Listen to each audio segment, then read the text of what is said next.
Hi everyone, I'm Sarah. I use she, her pronouns, and if you don't already know by now, I am one of the volunteer coordinators with Pulse. Welcome to Module 7. This begins the very content-heavy part of our modules and our trainings, but today we're going to be talking about all things related to evidence-based programming, successful presentations, and your role as a peer educator. First and foremost, as a peer education goal group, our focus is on harm reduction, and we must evaluate all the programs that we choose to implement from this list of understandings. We want to reduce the harm associated with certain behaviors, which means we're not an abstinence-only focused organization, and we hope to share approaches that allow an individual the opportunity to decrease their usage or engagement of high-risk situations and behaviors by providing them comprehensive information to be able to make informed decisions on their own. Sometimes this is seen as controversial or enabling, but you can notice it in things like safe consumption tips and the Narcan distribution that we participate in. Evidence-based programs fall into four main types. So those are those evaluated using experimental design, like those with a control group or a formalized study. Those that are evaluated by peers or published in peer-reviewed journals. Those that are presented for replication to keep fidelity. And then those whose replication efforts produce similar results. And then within the four tiers of evidence-based frameworks for college-focused programs, there are four tiers. So that first tier, it means that we know the practice works with college students. The second tier is that we know it generally that the practice works, but it hasn't been tested on college students specifically.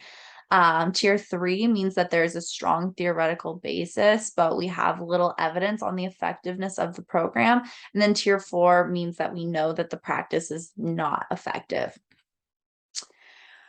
When you're planning these types of programming, you're most likely going to be in a group setting, especially as a member of Pulse. So now we're going to talk about the nominal group process and goal setting. But the nominal group process is a structured method for group brainstorming that allows everyone to be able to contribute equally. It falls into three separate parts. There's the individual brainstorm, the group brainstorm, and the culmination phase.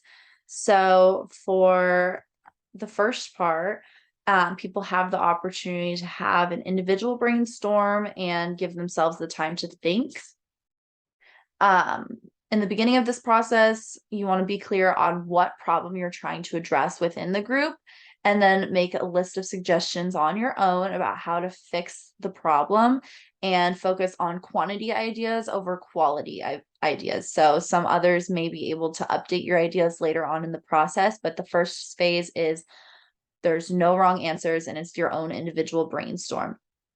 So then as you move out of the individual brainstorm and into the group brainstorm stage, you want to be able to share your answers with the group one by one. You want to make sure that everyone is heard in this stage and is able to share their ideas. And also people in this stage they know they're not creating the solution. They're all suggesting potential solutions for the group to consider. So there are no right or wrong answers. And you want to make sure that this is a judgment-free zone because it is just a brainstorming phase. After everyone has shared their ideas, we can start the culmination stage. This is where people can begin cutting down repeated answers, sectioning answers into groups that have similarities, eliminating responses that don't seem to be super helpful, and solving the larger problem. And then also moving on to an active discussion to decide which of the remaining responses are best. The types of, after you've done this process, the types of programming that we usually utilize during Pulse fall in this spectrum from passive to active. So some things would be like passively participating in campaigns with posters. Maybe you're doing some sort of flyer to promote some sort of behavior. And then this can go on to social media engagement. So you're actively engaging with followers, but again, it's more of a passive campaign. Next, we have group presentations. So you're actively lecturing to a group, but it's more of a one-sided conversation, and then one-on-one conversation. So conversations that go both ways. This is going to be the most active form of education programming. And then as you're doing your planning, there are some factors to consider. So you want to be able to consider your budget and your fundraising methods, what types of food and incentives you might be offering, the location and the timing of your programming, if there's going to be any sort of entertainment, if you need certain resources or equipment, what types of marketing you're going to do to promote your event, and also how you're going to recruit participants. And then at the end of it, how you're going to evaluate and assess the program as a whole. So at Pulse, we're given funds that we can allocate toward the programs and services that we provide. So you would want to make sure that you're clear on the budget that's available to you. We always make records and keep track of what we have spent and on what types of services. So with a program to the community, we want to make sure that we're keeping in mind, if you want to fundraise, what location will be able to give us the greatest returns, what's going to be the best use of space for the program we want to do, how much time you would need for setup and takedown, when is the best time to start advertising this event, to try and recruit participants and volunteers to help with the event, how long planning is going to take, what sort of marketing needs to be done. And then, yeah, while this seems like a lot to account for, you'll find it's something that you do quite naturally throughout the process of coming up with what type of programming you want to do, especially when you're creating a comprehensive program with Pulse. If you are going to be giving a presentation, there's a few things that make a successful presentation, including how to prepare and how to create this from that group process that we talked about earlier. But when we give presentations as Pulse educators, we focus on 4 aspects for success. The first one is you want to know yourself and know who you're representing.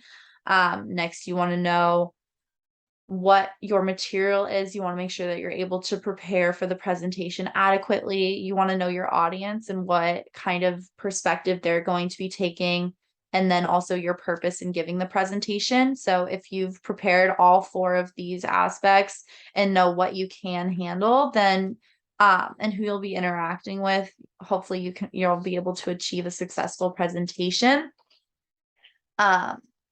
And then when you are preparing for your presentation, you want to recognize the 3 distinct parts of a presentation.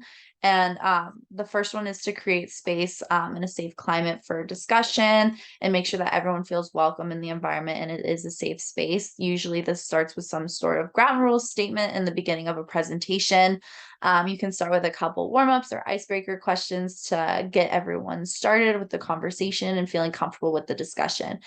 And then after you start to feel that people have warmed up to the topic, you'll want to focus on your delivery. So that's the second part of the presentation. You can distribute and convey conversations in a neat variety of ways. There's lots of different ways you can do this to maintain the attention on the audience, but also on the content that you're presenting. You want to make sure that you're doing good pacing with your topic. You want to throw in questions to the audience to make sure that they're comprehending your information. But you always want to also leave space for flexibility if things need to change, or it feels like you're losing attention, or maybe there's overkill on something and you want to try and consolidate your information. It's all just a matter of understanding how that looks when you're physically delivering a presentation. Next, for that last step, you want to make a clear and visible conclusion to the presentation. So you want to thank your audience, review the key points of the presentation, and usually we have a QR code at the end for evaluation, but we're going to talk about that in the second part of Module 7. But you always also want to leave space for questions to be able to make sure that you're addressing any questions that the audience may have after. So this was a general overview, again, of the types of evidence-based programming. We went over a harm reduction approach, and then why the peer-to-peer models work, as well as the different types of programming and considerations that you would need to consider when doing this type of programming, and then how the nominal group process can help you create a better presentation. We do have another video for Module 7, so we'll see you there.